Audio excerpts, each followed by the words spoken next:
con Cristo Jesús, la esperanza y la luz que necesitas en tu corazón. Vive con Cristo, vive con esperanza.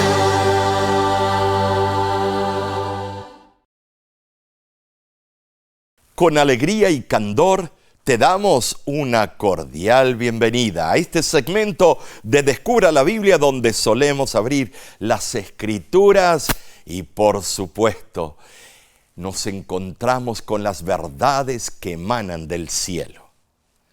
Amigo, ¿somos termómetros o termostatos? ¿Cuál es la diferencia? ¿Por qué esta analogía? ¿Por qué estos ejemplos? ¿Usted está usando ironía? No. Veamos en este momento lo que estamos diciendo. Leamos del libro de Romanos, capítulo 12, versículo 2. Y dice así: no os conforméis a este siglo, sino transformaos por medio de la renovación de vuestro entendimiento, para que comprobéis cuál sea la buena voluntad de Dios, agradable y perfecta. Un termómetro es una herramienta esencial para medir, la temperatura, ¿no es cierto? La temperatura ambiental. Un termómetro funciona mediante el uso de diferentes sustancias dentro del recipiente, como mercurio o sensores digitales, para proporcionar una lectura precisa del calor o del frío. Viajando de Los Ángeles a Las Vegas, hay un tremendo termómetro en la ciudad de Baker, que cuando pasas por el verano, a veces llega a 120, 125, 128, o sea, 45 a 48 grados centígrados. Y uno lo ve y queda impresionado. Pero su única función es decirnos la temperatura. Sabemos que conocer la temperatura, es crucial en diversos campos, como por ejemplo la medicina, la meteorología y la cocina. Esto garantiza la seguridad y condiciones adecuadas en innumerables actividades. Ahora, ¿cuáles son las funciones básicas de un termostato? Es un mecanismo de regulación de la temperatura ambiental. Es un poco diferente al termómetro. También regula y nos da eficiencia y ahorro energético. Controla y también nos trae la comodidad del usuario. Controlar la temperatura y ajustar sistemas de calefacción y refrigeración. Eso es un termostato, o sea, que tiene varias funciones que el termómetro jamás lo tiene. También optimiza la energía evitando cambios drásticos de temperatura. Y por último, permite establecer temperaturas cómodas. Ahora, un termómetro mide la temperatura del cuerpo. Se utiliza para comprobar si alguien tiene fiebre o no. Pero aunque mide la temperatura, un termómetro no puede cambiarla, no tiene propiedades para cambiarla. ¿Sabes? Los cristianos pueden clasificarse en dos grupos: cristianos con termómetro y cristianos con termostato. Y esto, aunque suena humorístico y medio raro, la verdad que son ejemplos exactos. Veamos por qué. Los cristianos termómetros son cristianos, nominales. Son solo de nombre. Cristianos termostatos es algo diferente, porque cumplen una función diferente. Y para ello, pasemos a la pantalla. En primer lugar, dependen del entorno en el que se encuentra. Número 2, si los que los rodean son felices, ellos son felices. Número 3, si los que los rodean están tristes, ellos también se ponen tristes. Número 4, si los que los rodean están entusiasmados con la evangelización, ellos también están entusiasmados. Los cristianos termostatos, número 5, si los que los rodean se sienten mal, ellos se sienten mal y tienen empatía para esa persona que se siente así. Ahora, ¿cuáles son las creencias? Los cristianos termómetros solo sirven como espejos de las ideas y conceptos de los demás. Eso es típico, lo encontramos. ¿Eres tú uno de ellos? Número 2, si los que los rodean dicen que los 10 mandamientos no son obligatorios, ellos lo creen. Ese es un cristiano termómetro. En tercer lugar, si los que los rodean dicen que el sábado se cambió al domingo, ellos lo aceptan porque es conveniente. Número 4, el cristiano termómetro, si los que lo rodean dicen que se puede comer lo que se quiera, así lo hacen ellos también. Estimados, número 5, si los que lo rodean dicen que la iglesia o el matrimonio no son importantes porque aman a Dios y se aman los unos a los otros, eso es suficiente para ellos. Estos son los cristianos termómetros. Y el compromiso, ¿qué del compromiso? Están menos comprometidos con la obra de la iglesia. ¿Conoces cristianos así? Tú no eres uno de ellos, ¿cierto? Número 2, tratan de negociar lo mínimo posible para que no lo saquen de su zona de confort. Ahora, estilo de vida. Su guardarropa está lleno de prendas diferentes. Necesitan muchas prendas. Número 2, tienen vestuarios para diferentes ocasiones, unos para la iglesia y otros descotados o lo que sea, para cuando nadie me está viendo. Número 3, se pierden fácilmente entre la multitud, pueden mezclarse fácilmente según la situación. ¿Te das cuenta a dónde vamos? ¿Te das cuenta lo que es ser un cristiano termómetro? ¿Y cómo son los cristianos termostatos? Son cristianos no solo de nombre, sino también por las obras, como nos dice Santiago 2:17. La fe sin obras está muerta. Por lo tanto, los cristianos termostatos no deben estar muertos.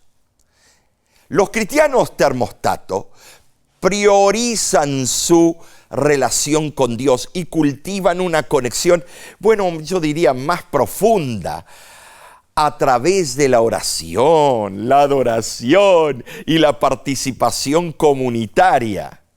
Este enfoque, estimado, fortalece su fe y fomenta el crecimiento espiritual o personal.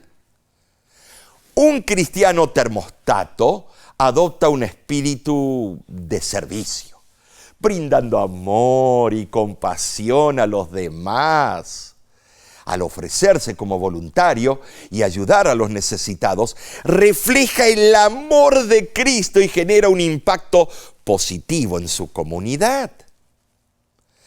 Ahora, un cristiano termostato participa en el discipulado y busca continuamente aprender y crecer en su fe. Esto implica estudiar la Biblia, asistir a la iglesia y unirse a grupos de compañerismo para recibir apoyo y aliento. Ahora, pasemos a la pantalla y veamos lo que los cristianos termostatos de verdad son. En lugar de depender de su entorno, tratan de cambiarlo. ¿Eres tú uno de ellos? ¿Cuáles son sus creencias, los cristianos termostatos? son como los bereanos, que no solo recibieron los mensajes con gran entusiasmo, sino que también examinaban las Escrituras todos los días para ver si lo que se les había dado estaba de acuerdo con la Biblia. Hechos 17:11. Son los que caminan una milla extra por la iglesia. Son los que se levantarán temprano en la mañana para abrir la iglesia y se van últimos para asegurarse de que todo esté en orden. Esos son cristianos termostato.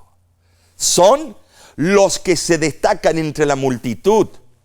No es necesario tener una visión 2020 para reconocerlos. Son consistentes en todos los sentidos.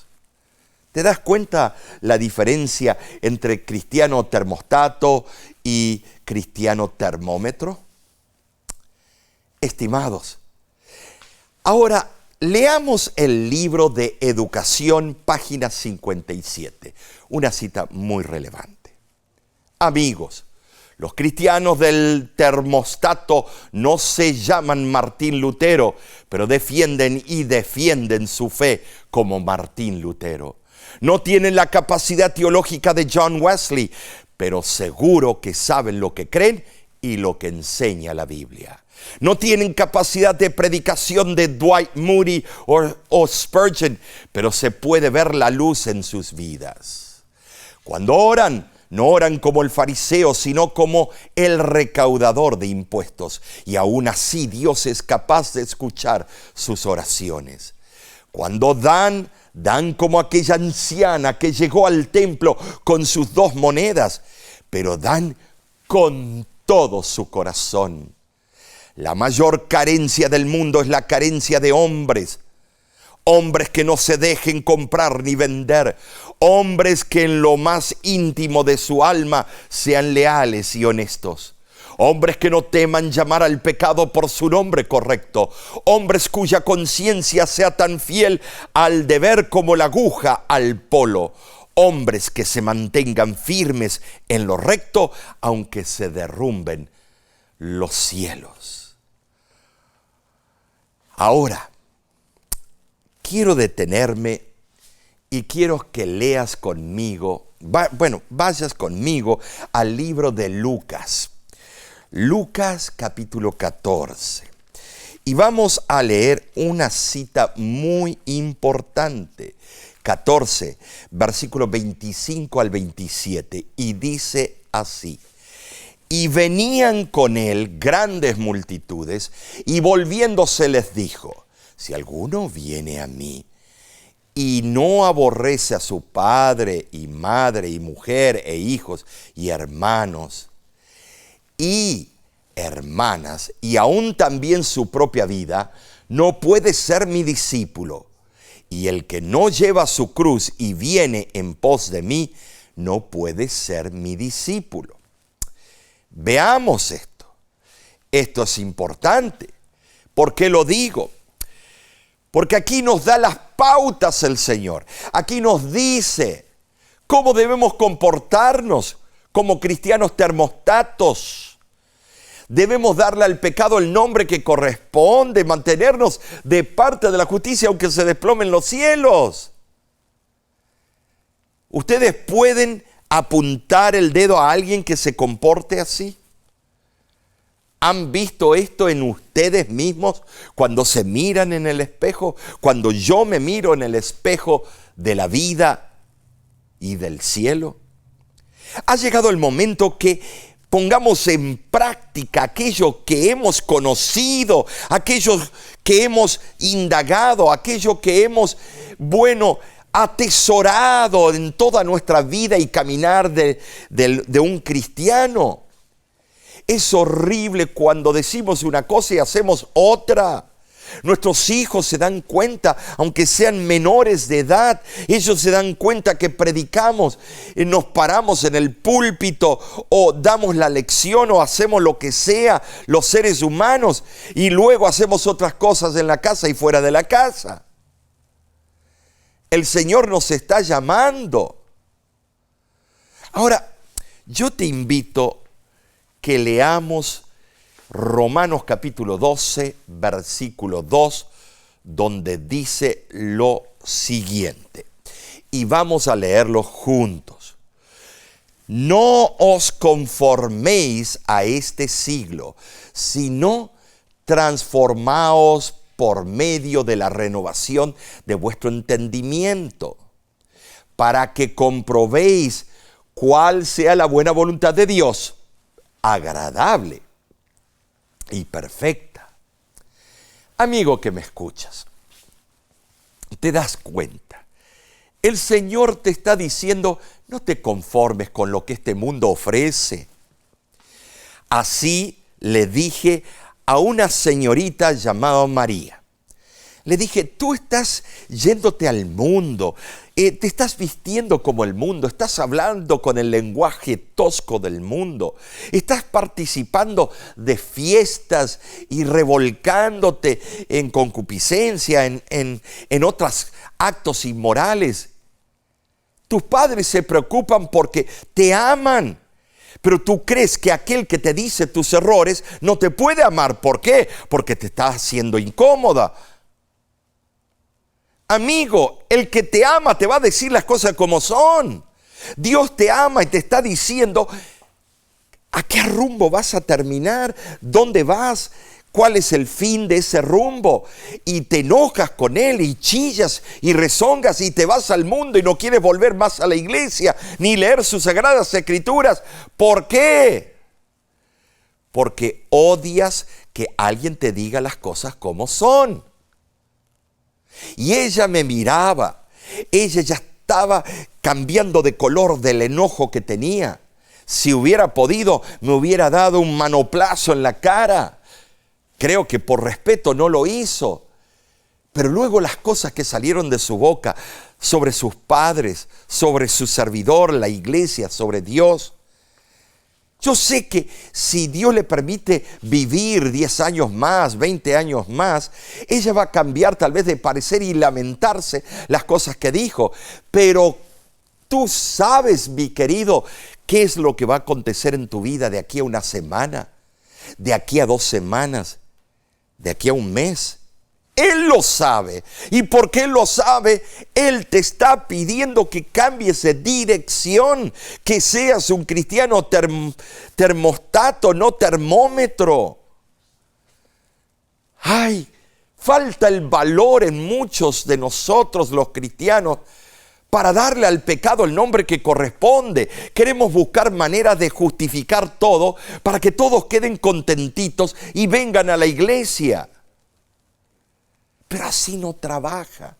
Dios es franco, directo, y en su dirección hay amor. El amor no es alcahuete. El amor todo lo puede, todo lo hizo, todo lo hará por ti. Cristo te ama. Cristo quiere lo mejor para ti, los tuyos. Estás dejando a un lado la única oportunidad que tienes de salvación. ¿Sabes?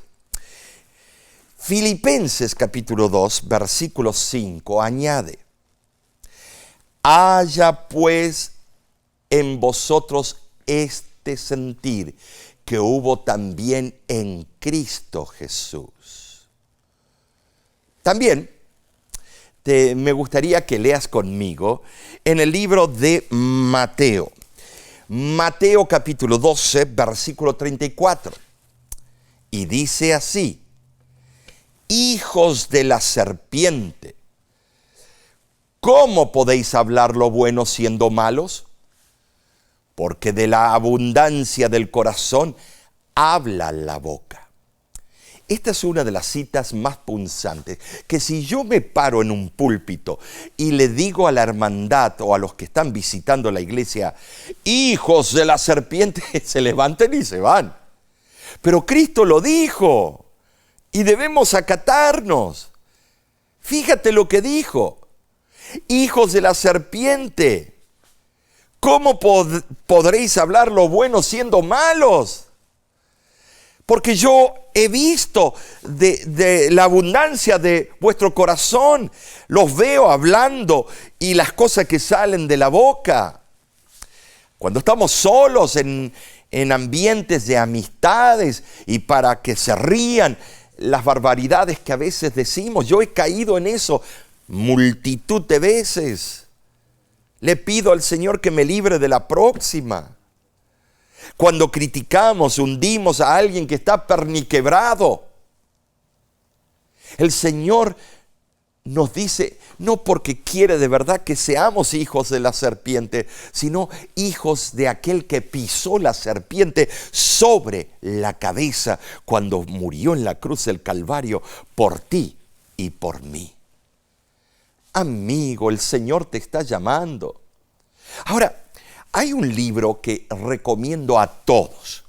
Si no lo has conseguido, lo dan gratis las iglesias adventistas, o puedes llamar y conseguirlo de tu propia iglesia, o en el internet, o la Pacific Press, o otras imprentas alrededor del mundo. Me refiero al Camino a Cristo, página 48. Y mira lo que dice.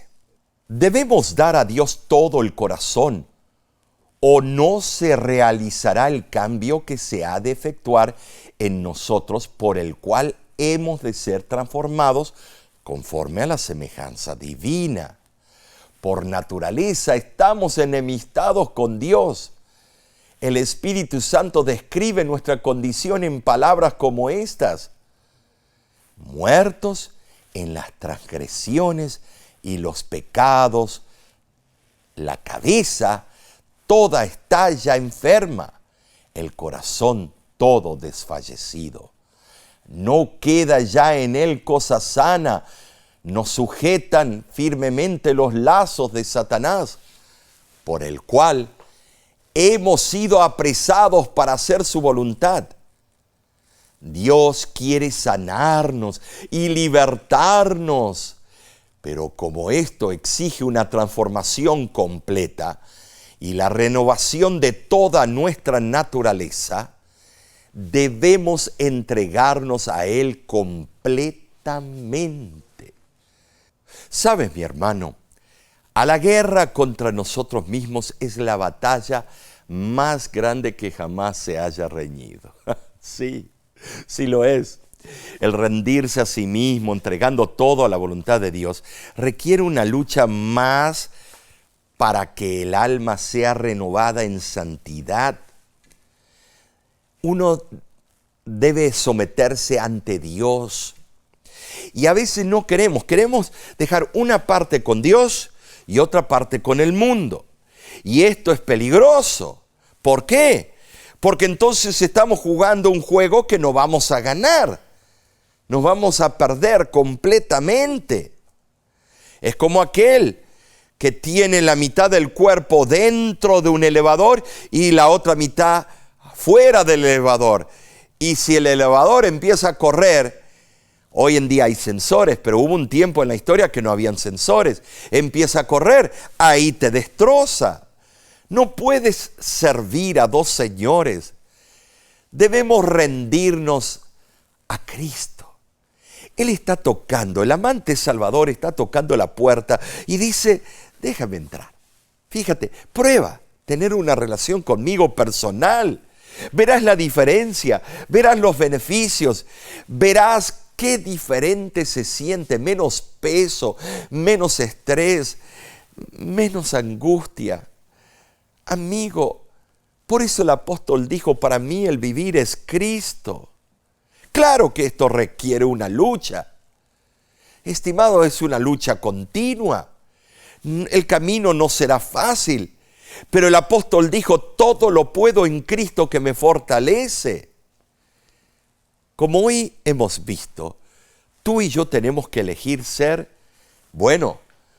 termómetros, como vemos la figura, o termostatos, como esta figura, que puede regular la temperatura, hacernos sentir diferentes, darnos conformidad, darnos seguridad. aunque es un mero ejemplo, que no podemos decir que de verdad es aplicable a nosotros porque no somos ni termómetros ni termostatos, pero sí espiritualmente podemos darnos cuenta del simbolismo. Dios te está llamando. Estábamos nosotros en campaña en la República de Costa Rica, 24 evangelistas, todos predicando al unísono en diferentes áreas.